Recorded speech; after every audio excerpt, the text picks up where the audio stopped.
ফুল কোথায়? ফুল কোথায়? ফুল নিয়ে আসেন নাই? ফুল নিয়ে আসা উচিত ছিল। আপনি কি জানেন আপনি নিজেই একটা ফুল? ओह यार यार ये कितनी औसम है यार। ফুল তো নয়, যেন ফুলের কলি। তবে এই কথাটা সত্য বলেছে কাফি ভাই। সে দেখতে কিন্তু নিজেই একটা ফুলের মতো, আর এইভাবে বললে মেয়েরা ইনস্ট্যান্টলি পড়ে যায়। আপনার যদি বিশ্বাস না হয় তাহলে আপনি একবার ট্রাই করে দেখেন সত্যি কি না। ভাই বিশ্বাস করেন, এই ভিডিওটি দেখার পর আমি টানা 30 মিনিট হাসলাম, সিরিয়াসলি ব্রো। খাওয়া দাওয়া করছেন নাকি? না, চা খাচ্ছি। চা খাচ্ছেন? হ্যাঁ। গরম চা না? না, ঠান্ডা চা খাবেন? হ্যাঁ, দিলে তো খাওয়া যায়।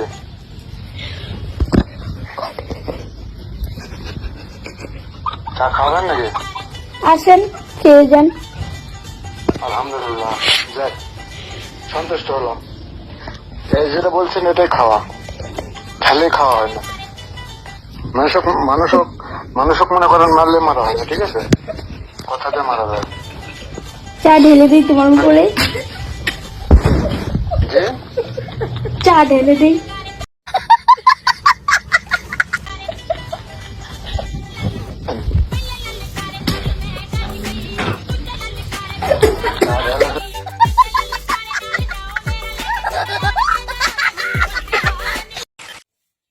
আমি ভালো আছি।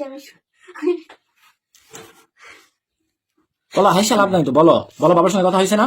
হ্যাঁ। সকালে কথা হয়েছে? তুমি বাবার সাথে কাছে যাবে না? বাবার কাছে যাবে না? বলো যাবো। যাবো। যতটুকু জানলাম মেয়েটার বয়স নাকি 11 বছর এবং তার নাকি বাসায় ভালোই লাগতো না, তাই সে একটু বাইরে গেছে তার বয়ফ্রেন্ডের সাথে। I don't ever slow up, no I don't take shit. I got no love for the fakeness. If you wanna play tough and wanna hate this, I'll always show up. I don't ever slow up, no I don't take shit. কোনটা কি 11 বছরের মেয়ে boyfriend নিয়ে পালিয়ে যায়, আর এদিকে আমি 20 বছরের শিশু এখনো পর্যন্ত কোনো রিলেশনই যেতে পারলাম না। साला ये दुख का खत्म नहीं होता बे। সারা বাংলাদেশের মানুষকে দুশ্চিন্তায় ফেলে দিয়ে এবং তার ক্যান্সারে আক্রান্ত মাকে হসপিটালে রেখেই সে তার বয়ফ্রেন্ডের হাত ধরে পালিয়ে যায়। আপনি একটু ডিপলি চিন্তা করেন তো, এই বিষয়টা কি এত সহজেই মানা যায়?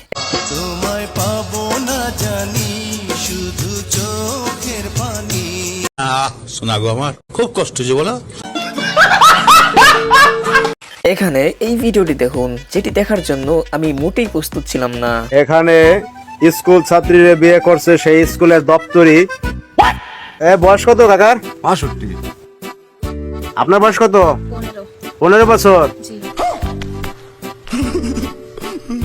বিয়েটা আমি স্কুলে যাই, স্কুলে দপ্তরিগিরি করি, পরে হ্যাঁ যা স্কুলে যা, পরে তার সুযোগ সুবিধা দিয়ে হ্যাঁ ছুটিতে বাড়িতে আসে, পরে এই জন্য পরে আমার তার সাথে আমার বালু প্রেম হয়ে গেছে।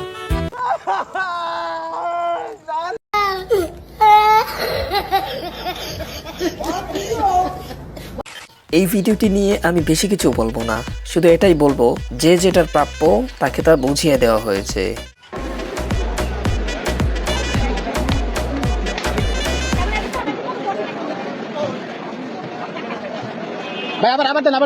शाबाश बेटा।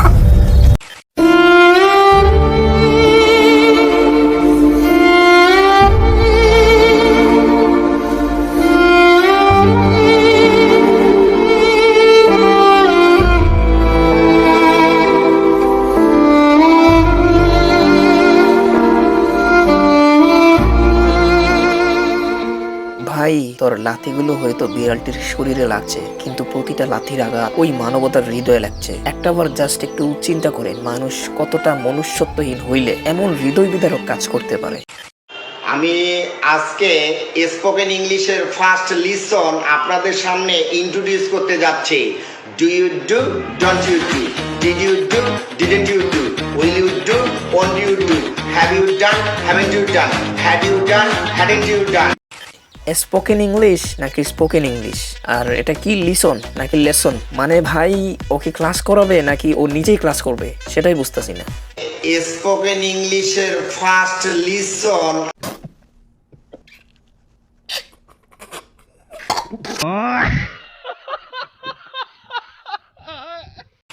তাকে দেখে নিজের প্রতি কিছুটা কনফিডেন্স পেয়ে ফেলাম, কিন্তু শেষের দিকে গিয়ে সে যে কাজটা করলো এইটার জন্য ভাই একটু প্রস্তুত ছিলাম না। যদি একবার পায়ে যেতাম তোমারে, আচ্ছা, তাহলে আমি বুঝিয়ে দিতাম ভালোবাসার মানুষকে আগলে রাখতে হয় কিভাবে।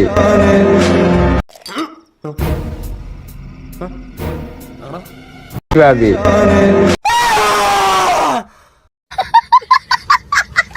পোলা আর মাইয়া যখন প্রপোজ করতে গিয়ে একসাথে কট খায় তখন তাদের